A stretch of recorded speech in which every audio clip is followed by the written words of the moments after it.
Hi friends, ഒരു മുണ്ട് മതി കേട്ടോ. നിങ്ങളുടെ സാരിയോ അല്ലെങ്കിൽ പുതിയ ഏത് ഡ്രസ്സാണെങ്കിലും എന്നും പുതുപുത്തനായിട്ടിരിക്കാനായിട്ടുള്ള നല്ലൊരു സൂത്രമാണ് കേട്ടോ ഇന്നത്തെ എൻ്റെ വീഡിയോ. കൂടാതെ കുറച്ച് നല്ല ടിപ്സുകളെല്ലാം ഉണ്ട്. അപ്പോൾ ഒന്ന് സ്കിപ്പ് ചെയ്യാതെ കാണാൻ ശ്രമിക്കുക.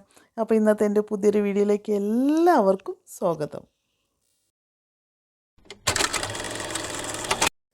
ഇന്നത്തെ വീഡിയോയിൽ ആദ്യം എന്താണെന്ന് വെച്ചാൽ, നമ്മൾ കാലാവസ്ഥ മാറ്റം കാരണം ഉണ്ടാകുന്ന രോഗങ്ങളെ പ്രതിരോധിക്കാനുള്ള നല്ലൊരു ഹെൽത്തി ഡ്രിങ്കാണ് കേട്ടോ. അതിനാദ്യം വേണ്ടത് ഒരു ചെറിയ ജീരകം 1 ടീസ്പൂണ് ഞാനിതാ ഈ ചെറിയ ഉരുളയിലേക്ക് ഇട്ടിട്ടുണ്ട്. അതേപോലെ തന്നെ അതേ അളവിൽ തന്നെ കുരുമുളക് ഇട്ടിട്ടുണ്ട് കേട്ടോ. പിന്നെ 2-3 പീസ് ഇഞ്ചി ഇത്രയും എടുത്തിട്ടുണ്ട്.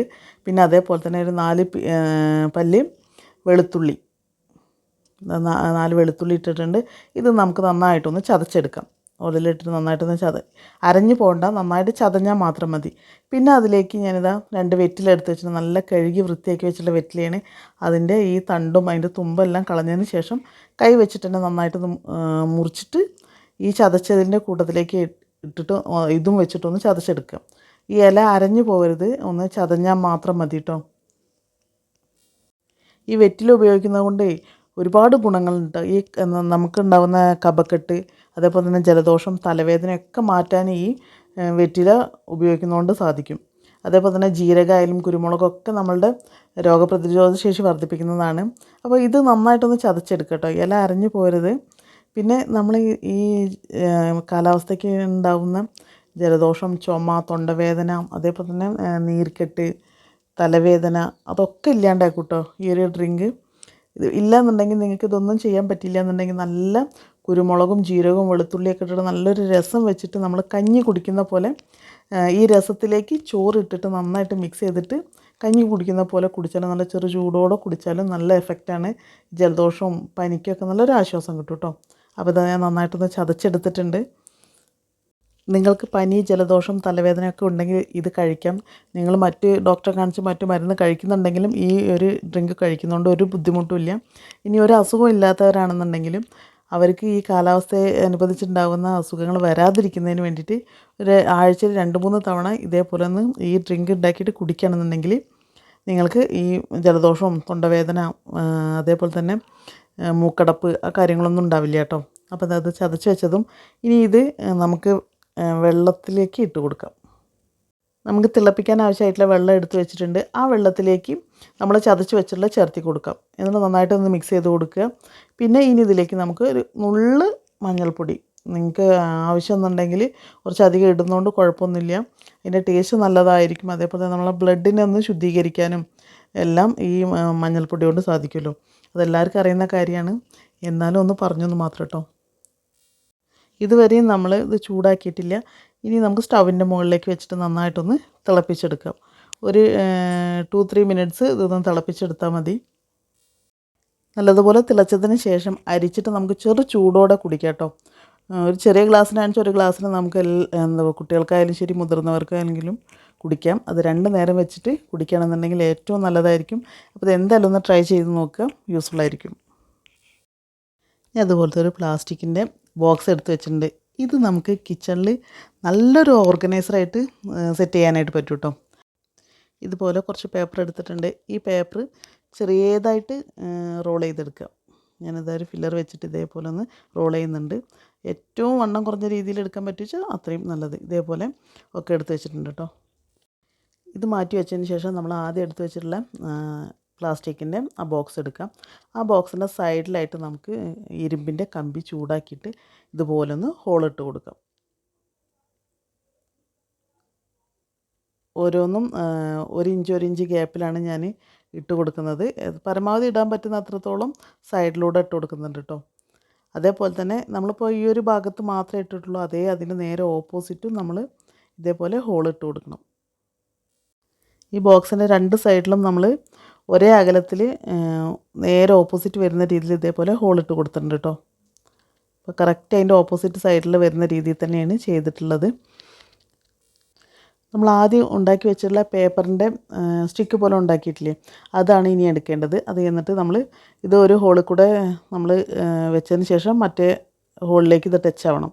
ഇതുപോലെ അങ്ങനെ എല്ലാതും വെച്ച് കൊടുക്കുക. എന്നിട്ട് ഇതുപോലെ എല്ലാം വെച്ച് കൊടുത്തതിന് ശേഷം എക്സ്ട്രാ പുറത്തേക്ക് നിൽക്കുന്ന ഭാഗം കട്ട് ചെയ്ത് കളയാം.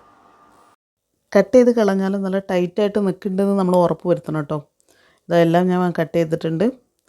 ഇനി നമുക്കിതിൽ നമ്മൾ കിച്ചണിൽ യൂസ് ചെയ്യുന്ന, അതായത് പൊട്ടിച്ചതിന് ശേഷം നമ്മൾ ബാക്കി വരുന്ന മസാലപ്പൊടികളെല്ലാം ഉണ്ടാവില്ലേ, അത് നമ്മൾ മടക്കിയിട്ടോ അല്ലെങ്കിൽ ഇതേപോലെ വെച്ച് കൊടുക്കുക. ആദ്യം നിങ്ങൾ മടക്കണമെന്നില്ല. ഇതുപോലെ വെച്ചതിന് ശേഷം പിന്നെ പതുക്കെ അതിൻ്റെ ഉള്ളിലേക്ക് പതുക്കെ മടക്കി വെച്ച് കൊടുത്തു കഴിഞ്ഞാൽ ഒട്ടും തന്നെ മസാല പുറത്തേക്ക് പോവില്ല. അതിൻ്റെ സ്മെല്ലോ ടേസ്റ്റോ ഒന്നും നഷ്ടപ്പെടാത്ത രീതിയിൽ നമുക്കിത് ഇതിനുള്ളിൽ തന്നെ മടക്കി വയ്ക്കാം. അപ്പോൾ നമുക്ക് എടുക്കാനും വെക്കാനൊക്കെ ഈസി ആയിട്ടുണ്ടാവും. ഓരോന്നോരോന്നായിട്ട് നമുക്ക് എടുക്കാനൊന്നും ഒരു ബുദ്ധിമുട്ടും ഉണ്ടാവില്ല. എന്നാൽ എല്ലാം നല്ല നീറ്റായിട്ടിരിക്കുകയും ചെയ്യും കേട്ടോ. ഇതുപോലെ ഒന്നും ഉണ്ടാക്കിയിട്ട് നിങ്ങൾ കിച്ചണിൽ വെച്ച് നോക്കൂ. നിങ്ങൾക്ക് തന്നെ അറിയാനായിട്ട് പറ്റും നല്ല യൂസ്ഫുൾ ആയിട്ടുള്ള ടിപ്സാണെന്നുള്ളത്. അടുത്ത ടിപ്സ് ഒന്ന് നോക്കാം. അത് ഞാൻ കുറച്ച് കോട്ടൺ എടുത്ത് വെച്ചിട്ടുണ്ട് കേട്ടോ. അങ്ങനെ 2 പീസ് കോട്ടനാണ് എടുത്ത് വെച്ചിരിക്കുന്നത്. ഈ കോട്ടൺ ഞാൻ യൂസ് ചെയ്യുന്നത് വെച്ചാൽ കുട്ടികൾ രാത്രി ഉറങ്ങുന്ന സമയത്ത് അവരെ ചെവിയിലേക്ക് തണുപ്പ് ഇറങ്ങിയിട്ട് പിന്നെ അവർക്ക് നീരിറക്കം വരും, അതേപോലെ തന്നെ ചെവി വേദനയൊക്കെ വരും. അത് ഒഴിവാക്കുന്നതിന് വേണ്ടിയിട്ടാണ് കേട്ടോ. അതിന് ഞാൻ കുറച്ച് വിക്സ് എടുത്ത് വെച്ചിട്ടുണ്ട്. ഈ വിക്സ് നമ്മൾ ഇതിലേക്ക് ഈ പഞ്ഞിയിലേക്ക് തേച്ച് കൊടുക്കാനായിട്ട് പോവാണ് കേട്ടോ. ഈ പഞ്ഞിയിൽ ഫുള്ളായിട്ടൊന്ന് പുറത്തൊക്കെ ഒന്ന് വരുന്ന രീതിയിൽ നമുക്ക് തേച്ച് കൊടുക്കാം. ഈ ടിപ്സ് കുട്ടികൾക്ക് മാത്രമല്ല കേട്ടോ, മുതിർന്നവർക്കും ചെയ്യാവുന്നേ ഉള്ളൂ. ചെയ്താൽ നല്ല എഫക്റ്റീവാണ്. അപ്പോൾ ഉറങ്ങുന്നതിന് മുന്നേ കുട്ടികളുടെ ഈ ചെവിയുടെ ഉള്ളിലേക്ക് വെച്ച് കൊടുക്കരുത്. ചെവീൻ്റെ ആ പുറം ഭാഗത്ത് ഇതേപോലെ നമ്മൾ വായി കിടക്കുന്ന ആ ഭാഗമല്ലേ, ആ ഭാഗത്ത് ഇതുപോലെ വെച്ച് കൊടുക്കുക. നീരിറക്കം മൂലം ഉണ്ടാകുന്ന ചെവി വേദന ഒഴിവാക്കാനായിട്ട് ഈ ഒരു ടിപ്സ് യൂസ് ചെയ്യുന്നതോടുകൂടി സാധിക്കും കേട്ടോ. ഇനി അടുത്ത ടിപ്സ് എന്താണെന്ന് നോക്കാം. അപ്പോൾ നമ്മുടെ സാരികളെല്ലാം നമ്മൾ എത്ര വർഷം കഴിഞ്ഞാലും പുതുപുത്തനായിരിക്കാനുള്ള നല്ലൊരു സൂത്രമാണ് കേട്ടോ. അതിന് വേണ്ടത് ഇതേപോലെ ഒരു ഡബിൾ മുണ്ടാണ് എടുത്തിരിക്കുന്നത്. മുണ്ടെങ്കിൽ ഡബിൾ ആവണം തന്നെ ഇല്ല, സിംഗിളായാലും ഓക്കെയാണ്. ഈ മുണ്ട് ഇപ്പോൾ കുറേ കാലങ്ങളായിട്ട് ഉപയോഗിക്കാണ്ട് വെച്ചിരിക്കുന്ന മുണ്ടാണ് കേട്ടോ. ഈ മുണ്ടിന് നമ്മൾ നല്ലൊരു സ്റ്റോറേജ് സ്പേസ് ആക്കി എടുക്കുന്നുണ്ട്. ഈ സ്റ്റോറേജ് സ്പേസിനേക്കാട്ടിലും എഫക്റ്റീവായിട്ടുള്ളതെന്ന് വെച്ചാൽ നമ്മളെ പട്ടുസാരികളിലൊക്കെ ഒന്ന് നല്ലതുപോലെ പ്രൊട്ടക്റ്റ് ചെയ്ത് അതിലൊരു പൂപ്പലോ അതേപോലെ തന്നെ സ്മെല്ലോ ഒന്നും വരാതെ സൂക്ഷിക്കാനായിട്ടുള്ള നല്ലൊരു മെത്തേഡാണ് കേട്ടോ. അപ്പോൾ ഞാനിതാ മുണ്ട് ഇങ്ങനെ മടക്കി വെച്ചിട്ടുണ്ട്. ഈ മടക്ക് എന്ന് പറഞ്ഞാൽ നമ്മൾ നോർമലായിട്ട് മടക്കുന്ന പോലെയല്ല, ഇത് കണ്ടോ ലെയറായിട്ട് വരുന്ന രീതിയിലാണ് മടക്കിയിട്ടുള്ളത്. ഇപ്പോൾ മടക്കി വെച്ചതൊന്ന് പിന്നിലേക്ക് ഒരു ഏറ്റവും ടോപ്പിലുള്ള ആ പാർട്ട് ഒന്ന് പിന്നിലേക്ക് വലിക്കുന്ന സമയത്ത് നിങ്ങൾക്ക് മനസ്സിലായിരിക്കും ഒരു സിഗ്സാഗ് ഷേപ്പിലായിരിക്കും അത് ഉണ്ടാവുക. അപ്പോൾ ആ മടക്ക് എങ്ങനെ വന്നിട്ടുള്ളതെന്ന് മനസ്സിലായിട്ടുണ്ടാവുമല്ലോ. അപ്പോൾ ഇങ്ങനെ മടക്കുന്നതുകൊണ്ടുള്ള ഗുണം എന്താണെന്ന് വെച്ചാൽ നമ്മൾ ഇതിനകത്ത് വെക്കുന്ന സാരികളൊക്കെ നല്ലതുപോലെ കവർ ചെയ്ത് നിൽക്കുന്ന രീതിയിൽ ഉണ്ടാവും. ഓരോ ലെയറായിട്ട് അത് ഓരോ അടുക്കടുക്കായിട്ടാവും ഉണ്ടാവുക. ഇങ്ങനെ മടക്കി വെച്ചിട്ടുള്ള മുണ്ടിന് ഇനി ഞാനിത് സെൻറ്ററിൽ ഒന്നുകൂടി മടക്കാനായിട്ട് പോകാം കേട്ടോ. മടക്കി കഴിഞ്ഞാൽ ഇതുപോലെ ഉണ്ടാവും. അപ്പോൾ ഇതുപോലെ മടക്കി വെച്ചിട്ടുണ്ട് കേട്ടോ. ഈ മടക്കി വെച്ചിട്ടുള്ള മുണ്ടിന് ഇതുപോലെ ഹാങ്ങറിലേക്ക് വെച്ച് കൊടുക്കുക. ആ മടക്ക് ഹാങ്ങറിൽ വരുന്ന രീതിയിൽ ഒരേപോലെ താഴ്ഭാഗമൊക്കെ ഒരേപോലെ നിൽക്കുന്ന രീതിയിൽ വെച്ചിട്ട് ഇതുപോലെ വയ്ക്കുക. ഇങ്ങനെ മടക്കിയിട്ടുള്ള മുണ്ടിന് 2 പോർഷൻസാണ് വരുന്നത്. അത് എങ്ങനെയാണെന്ന് വെച്ചാൽ ഇതിൻ്റെ സെൻറ്റർ ഭാഗം കേട്ടോ. ഇങ്ങനെ ഇത്രയാണ് ഓരോ ലെയറിൻ്റെയും വീതി. അപ്പോൾ അത് നിവർത്തിയിട്ടുണ്ടെങ്കിൽ ഈ സെൻറ്ററിൽ കൂടെ ഇവിടെ ഞാനൊന്ന് സ്റ്റിച്ച് ചെയ്ത് കൊടുക്കണം. കൈ വെച്ചിട്ട് തന്നെയാണ് കേട്ടോ തുന്നി കൊടുക്കുന്നത്. മെഷീൻ വെച്ച് തുന്നാൻ പറ്റുന്നുണ്ടെങ്കിൽ അങ്ങനെയും തുന്നാം. ഞാൻ കൈ വെച്ചിട്ട് തുന്നി കാണിച്ചു തരാം. നമുക്ക് കൈ വെച്ച് തുന്നിയാലും ഓക്കെയാണ്, ഒരു പ്രശ്നവുമില്ല. നിങ്ങൾക്കറിയാവുന്ന സ്റ്റിച്ച്, നിങ്ങൾക്ക് പെട്ടെന്ന് ചെയ്യാൻ പറ്റുന്ന സ്റ്റിച്ച് ഏതാണോ അത് ഇതേപോലെ ചെയ്ത് കൊടുക്കുക. ഞാൻ റണ്ണൻ സ്റ്റിച്ചാണ് ഇട്ട് കൊടുക്കുന്നത് കേട്ടോ. നമുക്ക് പെട്ടെന്ന് അത് തുന്നുന്ന ജോലി കഴിയുകയും ചെയ്യും.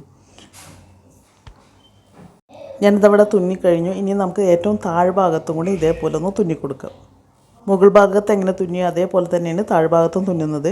ഞാൻ ആ മുണ്ടിൻ്റെ കരയുള്ള ഭാഗം വിട്ടത് അതിൻ്റെ മുകളിലായിട്ടാണ് തുന്നുന്നത് കേട്ടോ. ഇപ്പോൾ ഞാൻ മുഴുവനായിട്ട് തുന്നിയെടുത്തിട്ടുണ്ട്. തുന്നിയെടുത്ത് കഴിഞ്ഞാൽ നമുക്ക് ഈ മുണ്ടിൻ്റെ ഓരോ ലെയറിലും നമുക്ക് തുണികൾ വെക്കാനായിട്ട് പറ്റും കേട്ടോ. ഞാൻ ഇതിലേക്ക് ഇനി സാരി എങ്ങനെ വെക്കുന്നതെന്നും കൂടി കാണിച്ചു തരാം കേട്ടോ. മുകൾ ഭാഗത്തിന് നമുക്ക് 2-3 വെക്കാനുള്ള സ്പേസ് ഉണ്ട് കേട്ടോ. ഇതിപ്പോൾ ഒരു ഭാഗത്തുകൂടെ വെച്ച് കഴിഞ്ഞാൽ അപ്പുറത്തെ ഭാഗത്തേക്ക് ക്ലോസ് ആയിരിക്കും. അതുകൊണ്ട് നമ്മുടെ ക്ലോത്തിന് 2 സൈഡിൽ നിന്നുള്ള ഇതുണ്ടാവില്ല. അതുകൊണ്ട് ഒരു സൈഡിൽ മാത്രമേ നമുക്ക് പുറത്തേക്ക് കാണുള്ളൂ. നമ്മൾ വെക്കുന്ന ഭാഗം മാത്രം ഓപ്പൺ ആയിട്ടുണ്ടാവുള്ളൂ, അപ്പുറത്തെ ഭാഗം ക്ലോസ് ആയിരിക്കും. അപ്പോൾ നമുക്ക് ഒരു സൈഡിൽ നിന്ന് വെച്ച് കഴിഞ്ഞാൽ ഇനി അപ്പുറത്തെ ഭാഗത്ത് വെക്കുന്നത് മറ്റു സൈഡിൽ നിന്ന് വെച്ച് കൊടുത്താൽ മതി. അതുപോലെ തന്നെ ഇതിന് ഒരുപാട് ലെയർ ഉള്ളത് കാരണം നമ്മൾ ഈ സാരിയുടെ ബ്ലൗസുകളും നമുക്ക് ഇതേപോലെ വെക്കാനായിട്ട് പറ്റും. ഇപ്പം നമ്മൾ മുണ്ട് മടക്കിയത് ഈ ഒരു ഇതിലായത് കാരണം നമ്മൾ ഓപ്പോസിറ്റ് സൈഡിൽ നീളത്തിൽ മടക്കുകയാണെന്ന് വെച്ചാൽ നമുക്ക് ഇനിയും ലെങ്തി ആയിട്ടുള്ള സ്പേസാണ് കിട്ടുക കേട്ടോ. ഇതിപ്പോൾ നമ്മൾ ചെറിയ സ്പേസ് നമ്മുടെ അലമാരേൻ്റെ ലെങ്ത്തിനനുസരിച്ചുള്ള സ്പേസാണ് ഇപ്പോൾ മടക്കിയിട്ടുള്ളത്. കുറച്ച് വലിയ സ്പേസുള്ള ആണെങ്കിൽ നിങ്ങൾക്ക് നീളത്തിൽ മടക്കുകയും ചെയ്യാമുണ്ട്. സാരി വെച്ചതിൻ്റെ തൊട്ടടുത്തുള്ള പോക്കറ്റിൽ നമുക്ക് ബ്ലൗസും വെക്കാനായിട്ട് പറ്റും. അപ്പോൾ സാരിയും ടച്ച് ആവുന്നില്ല, നേരിട്ട് സാരിയും അതിൻ്റെ ബ്ലൗസും ടച്ച് ആവുന്നില്ല. അങ്ങനെ ഓരോ സാരിയും അതിൻ്റെ ബ്ലൗസും ഇതേപോലെ വെച്ച് കൊടുക്കാം നമുക്ക്. വീതി കുറച്ച് മടക്കിയുള്ള സാരി നമ്മൾ വെച്ച് കഴിഞ്ഞു. അതേപോലെ തന്നെ വീതിയിൽ മടക്കിയുള്ള സാരി നമുക്ക് ഇതേപോലെ വെച്ച് കൊടുക്കാം കേട്ടോ. അപ്പോൾ ഇന്നത്തെ എൻ്റെ വീഡിയോ നിങ്ങൾക്ക് ഇഷ്ടമായെന്ന് വിചാരിക്കുന്നു. നിങ്ങളുടെ അഭിപ്രായങ്ങളും നിർദ്ദേശങ്ങളും പറയാനായിട്ട് വിട്ടുപോകരുത്. പിന്നെ സബ്സ്ക്രൈബ് ചെയ്യാതെ കാണുന്ന കൂട്ടുകാരുണ്ടെങ്കിൽ എന്തായാലും സബ്സ്ക്രൈബ് ചെയ്ത് സപ്പോർട്ട് ചെയ്യുക.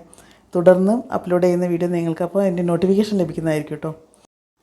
ഇന്നത്തെ വീഡിയോ നിങ്ങൾക്ക് യൂസ്ഫുൾ ആണെന്ന് തോന്നുകയാണെന്നുണ്ടെങ്കിൽ നിങ്ങളുടെ ഫ്രണ്ട്സ് ആൻഡ് ഫാമിലിക്ക് കൂടി ഒന്ന് ഷെയർ ചെയ്ത് കൊടുക്കുക കേട്ടോ. അപ്പോൾ ഇതുപോലെ യൂസ്ഫുൾ ആയിട്ടുള്ള മറ്റു നല്ലൊരു വീഡിയോയുമായിട്ട് നമുക്ക് വീണ്ടും കാണാം.